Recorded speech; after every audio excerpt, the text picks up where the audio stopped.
ప్రభాస్ నటిస్తున్న భారీ చిత్రం 'రాజాసాబ్'. మారుతి డైరెక్షన్‌లో వస్తున్న 'రాజాసాబ్' సినిమా విషయంలో మేకర్స్ ప్లానింగ్‌లో నెక్స్ట్ లెవెల్ ఉంది. 'రాజాసాబ్' సినిమా ఈ ఇయర్ సమ్మర్‌లో రిలీజ్ ప్లాన్ చేస్తున్నారు. అసలైతే ఏప్రిల్ 10న రిలీజ్ లాక్ చేసినా సినిమా అనుకున్న టైంకి తీసుకురావడం కష్టమే అనేలా ఉంది. ఇక ఈ చిత్రం నుండి మొదటి పాటను విడుదల చేయడానికి సన్నాహాలు చేస్తున్నారు. తమన్ ఫస్ట్ సాంగ్‌ని రెడీ చేసినట్టు సమాచారం. ఇది మాస్ సాంగ్ అని తెలుస్తుంది.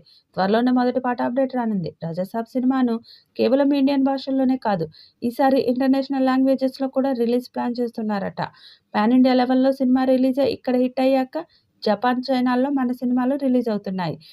తాజాగా 'రాజాసాబ్'కు సంబంధించిన సాంగ్స్ అప్డేట్‌ను మ్యూజిక్ డైరెక్టర్ తమన్ ఇచ్చారు. ఇందులో 6 పాటలు ఉంటాయని, అందులో హీరో ఇంట్రడక్షన్ సాంగ్‌తో పాటు ఓ duet item song, remix song, ముగ్గురు హీరోయిన్లతో ప్రీ క్లైమాక్స్ సాంగ్, 'రాజాసాబ్ వరల్డ్'కు థీమ్ సాంగ్ ఉండబోతున్నాయని తెలిపారు. నేషనల్ వైడ్ మ్యూజిక్ లవర్స్‌ను దృష్టిలో పెట్టుకుని రీమిక్స్ సాంగ్స్ చేయబోతున్నామని, మొత్తంగా మూవీ ఓ ఫెయిరీ టేల్‌ని తలపిస్తుందని అన్నారు. అలాగే జపాన్‌లోనూ ఆడియో ఫంక్షన్‌ని జరుపుతున్నామని, అందుకోసం జపనీస్ వర్షన్‌లో పాటను చేయబోతున్నామని తమన్ తెలిపారు. మరి భారీ అంచనాలతో వస్తున్న ఈ చిత్రం ఎలాంటి రికార్డ్స్ క్రియేట్ చేస్తుందో చూడాలి.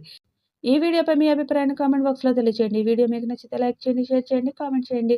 మరిన్ని అప్డేట్స్ కోసం మన ఛానల్‌ని సబ్స్క్రైబ్ చేసుకోండి. అలాగే పక్కనే ఉన్న గంట సింబల్‌ని గట్టిగా కొట్టండి.